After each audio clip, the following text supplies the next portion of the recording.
Assalamualaikum warahmatullahi wabarakatuh. Anak-anakku yang Bapak cintai dan Bapak banggakan, alhamdulillah pada kesempatan hari ini kita dapat bertemu kembali dalam rangka membahas materi pelajaran, yaitu pengertian atau beriman kepada kitab-kitab Allah Subhanahu wa taala. Namun sebelum itu, terlebih dahulu yang kita bahas adalah apa sih itu iman?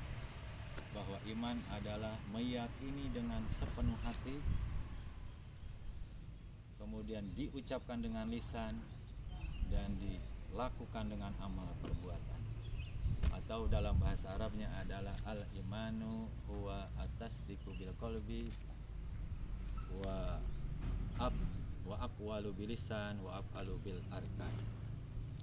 Bahwa kenapa sih kita harus beriman kepada kitab-kitab Allah Subhanahu wa taala?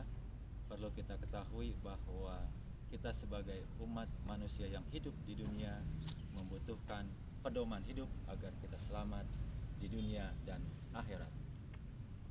Iman kepada kitab-kitab Allah Subhanahu wa taala adalah meyakini dengan sepenuh hati bahwa Allah Subhanahu wa taala telah menurunkan kitab-kitab sucinya kepada rasul-rasul pilihannya. Adapun kitab suci yang pertama yang Allah turunkan yaitu kitab Taurat, yang Allah turunkan kepada Nabi Musa alaihissalam pada abad ke-12 sebelum Masehi. Taurat bermakna hukum atau peraturan-peraturan. Kitab Taurat ditulis atau menggunakan bahasa Ibrani, karena kitab Taurat Allah turunkan kepada umatnya Nabi Musa, yaitu Bani Israel. Kitab kedua yang Allah turunkan ke dunia ini adalah kitab Zabur. Bahwa Allah Subhanahu wa taala menurunkan kitab Zabur kepada rasul pilihannya, yaitu Daud alaihissalam. Kitab Zabur Allah turunkan kepada Nabi Daud alaihissalam pada abad ke-10 sebelum Masehi. Ditulis dengan menggunakan bahasa Kipti. Selanjutnya, kitab yang ketiga adalah kitab Injil. Kitab Injil Allah turunkan kepada rasul pilihannya, yaitu Nabi Isa alaihissalam, sebagaimana yang termaktub di dalam kitab Al-Quran, Quran surat Maryam ayat 30. Bismillahirrahmanirrahim. Qala inni abdullahi atani alkitaba wa ja'alani nabiyya. Artinya, dia, Isa berkata, sesungguhnya aku hamba Allah. Dia memberiku kitab Injil dan dia menjadikan aku seorang nabi. Kitab Injil ini Allah turunkan di awal abad 1 Masehi. Diturunkan kepada Bani Israel yang berada di Yerusalem. Kitab Injil ini permulaannya ditulis menggunakan bahasa Suryani. Dan kitab yang keempat yang Allah turunkan kepada rasul pilihannya yaitu kitab suci Al-Quranul Karim. Al-Quranul Karim Allah turunkan ketika Nabi Muhammad berkhalwat di Gua Hira, tepat pada tanggal 17 Ramadan.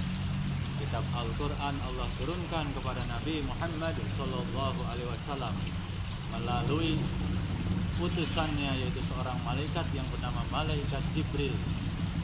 Malaikat Jibril datang kepada Rasulullah SAW tepat pada malam tanggal 17 Ramadan dengan ayat yang pertama kali turun, yaitu Quran surat Al-Alaq ayat 1 sampai 5. Bismillahirrahmanirrahim. Iqra bismi rabbikal ladzi khalaq. Khalaqal insana min 'alaq.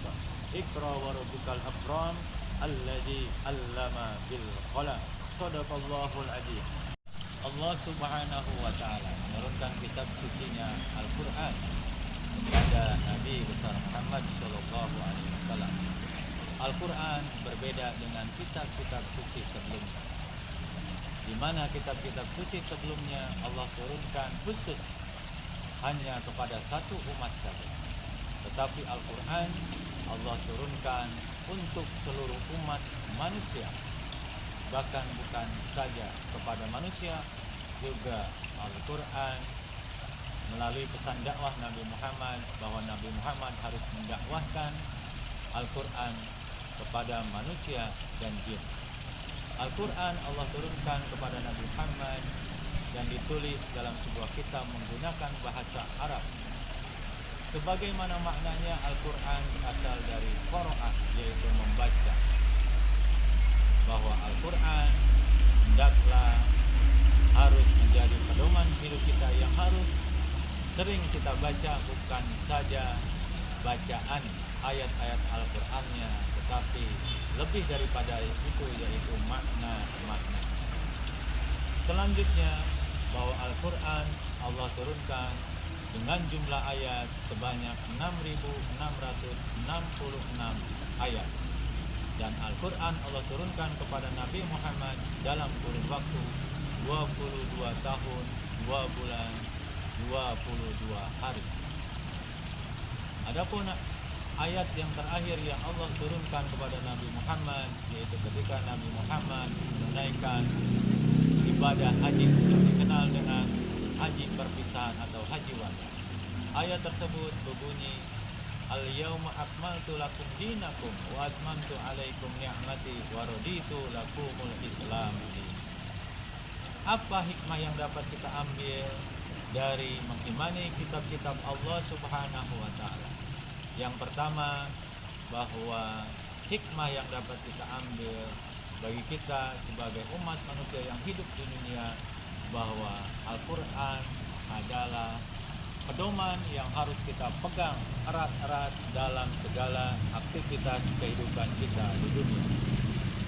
Selanjutnya, hikmah yang kedua adalah bahwa kita harus dapat mengambil pelajaran dari isi-isi yang terkandung di dalam kitab suci Al-Quran. Selanjutnya yang ketiga, bahwa Al-Quran adalah sebagai mukjizat Nabi besar Muhammad SAW. Oleh karenanya kita sebagai umat muslim, baik dalam berbuat, berucap maupun bertingkah, harus berlandaskan apa yang diajarkan di dalam pesan-pesan yang terdapat di dalam Al-Quran. Sekianlah pembahasan tentang beriman kepada kitab-kitab Allah Subhanahu wa taala. Mudah-mudahan melalui video singkat ini dapat bermanfaat untuk kita semua. Kita tutup saja dengan sama-sama membaca Alhamdulillahirabbil alamin. Assalamualaikum warahmatullahi wabarakatuh.